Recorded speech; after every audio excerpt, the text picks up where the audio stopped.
Let's talk a bit more about the deal. I'm joined now by Hanoch Milwidsky, a member of the Israeli parliament and a member of the ruling Likud party. Thank you very much for being with us.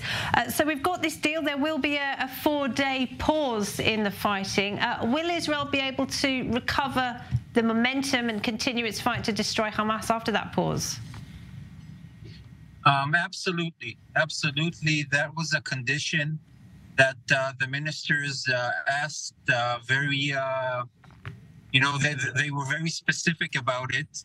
And both the army and the prime minister and the defense minister assured them that it will not harm the ability of the IDF to continue the attack until the full conquer of Gaza, once this agreement has pretty much exceeded its value.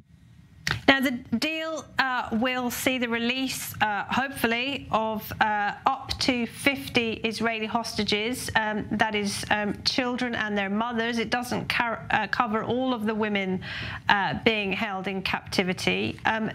Do you think that's good enough? Well, it's never good enough. As long as there is a single soul being left in captivity, it's never good enough. But it's a question of getting what you can when you can.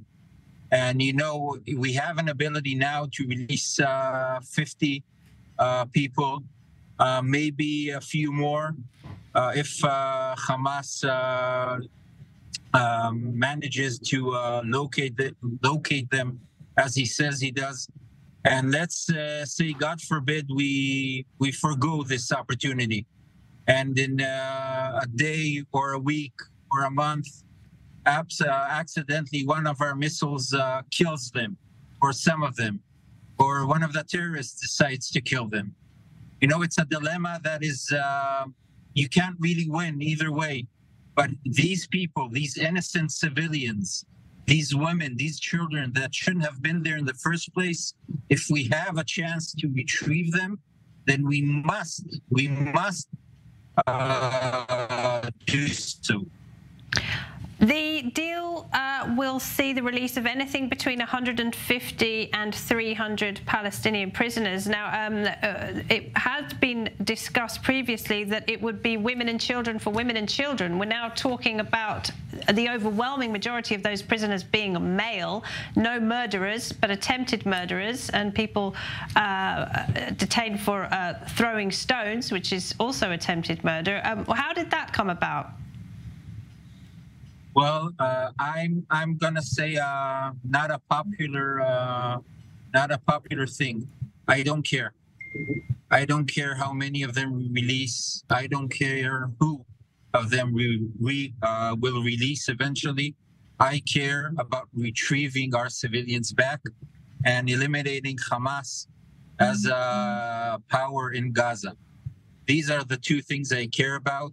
And if we need to release some more people in order to do so we will release them. That is not something that will harm our ability in any way or manner.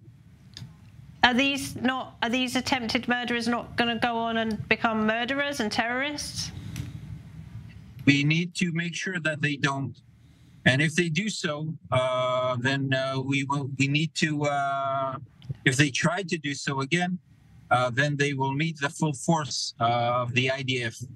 Eventually, this is the deal. Again, if it was up to us, then we wouldn't release anybody and we will get all of our hostages back immediately. But eventually, this is the deal we need to do in order to get our people back. And, considering previous deals and the costs we paid then, you cannot say it's not a reasonable price. And again, what is reasonable? For a baby, for a mother, for a brother. We need all of us to think, what if it was one of our family members there? For 45, 46, 47 days already. What the families are going through, what they're going through in captivity. We have to retrieve them. This is our duty as a country towards them.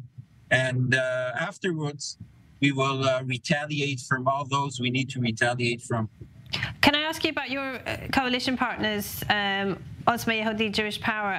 They are trying to push through a bill on bringing about the death penalty for terrorists, for convicted terrorists. Is that bill still on the table, and what could be the implications of that for the remaining hostages? Well, according to the Israeli laws, you can impose a death penalty without constitution, without constituency of any new laws. By the governing law, you can do so already. Dealing with it now, when we have hostages held by Hamas terrorists, is not something that we should do.